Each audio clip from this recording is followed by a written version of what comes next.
अस्सलाम वालेकुम। I am doctor Zahra Batool. I am family physician and general फ़िज़िशियन।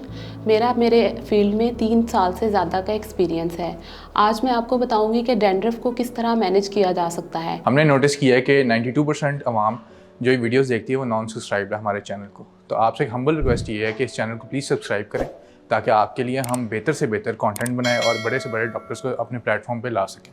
Thank you. Dandruff actually एक skin की condition है जिसमें एक फंगस है जिसका नाम मेलासेजिया फरफर है। उसके खिलाफ जिस्म की इम्यूनिटी एक्टिव हो जाती है तो वो स्किन पे इन्फ्लेमेशन यानी कि सोजिश और इचिंग का बायस बनती है।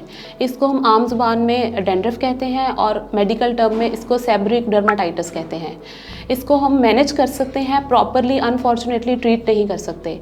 अब इसकी मैनेजमेंट के 3 to 4 स्टेप्स हैं कि आप क्या क्या यूज़ कर सकते हैं जिसकी वजह से ये कंट्रोल हो जाए। ये बॉडी के डिफरेंट एरियाज़ को इन्वॉल्व कर सकती है। मोस्टली ये स्कैल्प को इन्वॉल्व करती है, लेकिन ये पेरी ऑर्बिटल रीजन यानी आंखों के गिर्द, कानों के गिर्द और नेज़ोलेबियल फोल्ड जो कि नाक और गाल के दरमियान जो फोल्ड है इसको भी इन्वॉल्व कर सकती है।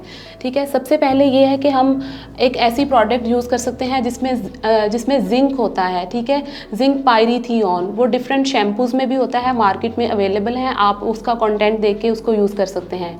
अगर उससे फ़र्क नहीं पड़ता तो फिर एक एंटी फंगल प्रोडक्ट है कीटोकोनाजोल, वो भी मार्केट में डिफरेंट ब्रांड्स में, डिफरेंट ब्रांडेड शैम्पूज़ में अवेलेबल है, आप उसको भी यूज़ कर सकते हैं। फिर जो इसकी थर्ड लाइन ट्रीटमेंट है वो है सिलीनियम सल्फाइड, वो भी डिफरेंट तरह की प्रोडक्ट्स और शैम्पूज़ में अवेलेबल है, वो आप डॉक्टर की रिकमेंडेशन के साथ यूज़ कर सकते हैं। जो फोर्थ लाइन इसका ट्रीटमेंट है वो है स्टीरॉइड्स। जो स्टीरॉइड्स हैं उसका बेनिफिट बहुत ज़्यादा है लेकिन उसका रिस्क भी बहुत ज़्यादा है। वो बहुत अर्ली रिलीफ देते हैं इचिंग और डैंड्रफ से, लेकिन उसके भी सिस्टेमिक इफेक्ट्स आते हैं और उसको हम लॉन्ग टर्म यूज़ नहीं कर सकते। तो डैंड्रफ का यही है कि हम इसको स्टेप वाइज लेके चलते हैं, लेकिन अनफॉर्चुनेटली इसका प्रॉपर ट्रीटमेंट नहीं है। इसकी रिकरेंस बहुत ज़्यादा है, यानी इसके बार बार होने के चांसेस बहुत ज़्यादा हैं। फिर इन प्रोडक्ट्स का रेगुलर यूज़ डॉक्टर की रिकमेंडेशन के साथ जो है वो इसमें हेल्पफुल हो सकता है। Thank you so much.